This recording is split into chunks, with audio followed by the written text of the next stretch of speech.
దానికి భగవద్గీత పోతే పెట్టాల్సిన సీడీ కానీ క్యాసెట్ కానీ కాదు, ఉంటే పెట్టాల్సిన, బాగా ఉంటే పెట్టాల్సిన, బాగు చేయడానికి పెట్టాల్సిన పర్సనాలిటీ డెవలప్మెంట్ ఏదైనా ఉంది అంటే మన భారతదేశంలో అత్యంత అద్భుతమైన పర్సనాలిటీ డెవలప్మెంట్ ఈజ్ భగవద్గీత. హతోవా ప్రాప్స్యసే స్వర్గం జిత్వా వా భోజ్యసే మహీం తస్మాత్ ఉత్తిష్ట కౌంతేయ యుద్ధాయ కృతనిశ్చయః. కృష్ణుడు చెప్తున్నాడు, అర్జున యుద్ధం చెయ్యి,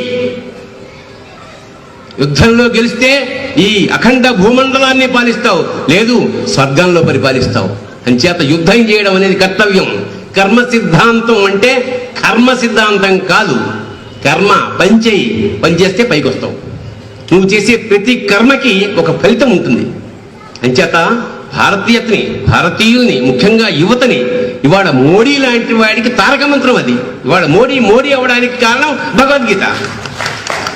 ఇవాళ ధైర్యంగా మన మతం గురించి కానీ, మన సంస్కృతి గురించి కానీ, మన హిందూ శబ్దాన్ని ఉచ్చరించడానికి వాళ్ళ ధైర్యం కలిగిందంటే దానికి కారణం మోడీ. ఇవాళ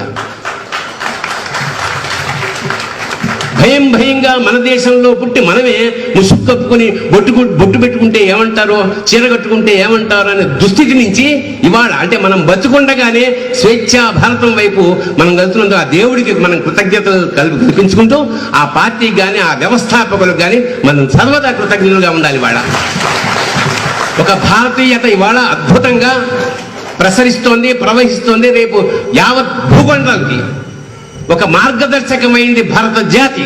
దానికి మూలమంత్రం భగవద్గీత. అది చచ్చిపోయినప్పుడు పెట్టకండి దయచేసి. దానివల్ల బతుకులు బాగుపడాలి, అది భగవద్గీత.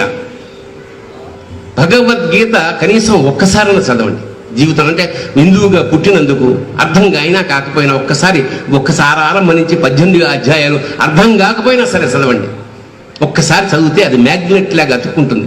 మీకు ఎప్పుడు బెంగ వచ్చినా ఒక చిన్న ఫిలాసఫీ నా జీవితంలో నేను ఎప్పుడైనా బెంగగా ఉంటే భగవద్గీతలోని ఏదో ఒక పేజీని అలా తీస్తాను. మీకు తెలియకుండానే అందులో సమాధానం ఉంటుంది. సమాధానం అంటే దేవుడు వచ్చి రక్షించేసి కష్టాలన్నీ తీసేస్తాడని కాదు, కష్టాన్ని తట్టుకునే శక్తి ఇస్తాడు. That is the most important. మీకు విచక్షణ ఇచ్చాడు, బుద్ధి ఇచ్చాడు, బలం ఇచ్చాడు, సర్వశక్తులు ఇచ్చాడు. ఇవన్నీ వచ్చి వాడే చేస్తే మీరెందుకు? అంచేత సర్వశక్తుల్ని ఎంకరేజ్ చేసి మోటివేట్ చేసే శక్తి భగవద్గీత ఉంది. కాబట్టి భగవద్గీతగా ఎనర్జైజ్ అవ్వండి. ఇంకోటి, భగవద్గీత చదవడం, రామాయణం చదవడం, రామకోటి రాయడం వల్ల పుణ్యం రాదు. రామకోటి రాస్తే పుణ్యం రాదు, భగవద్గీత చదివితే రాదు, పాటిస్తే వస్తుంది. వివేకానందుడు అంటాడు, they are like road maps. Bhagavad Gita కానీ భారత రామ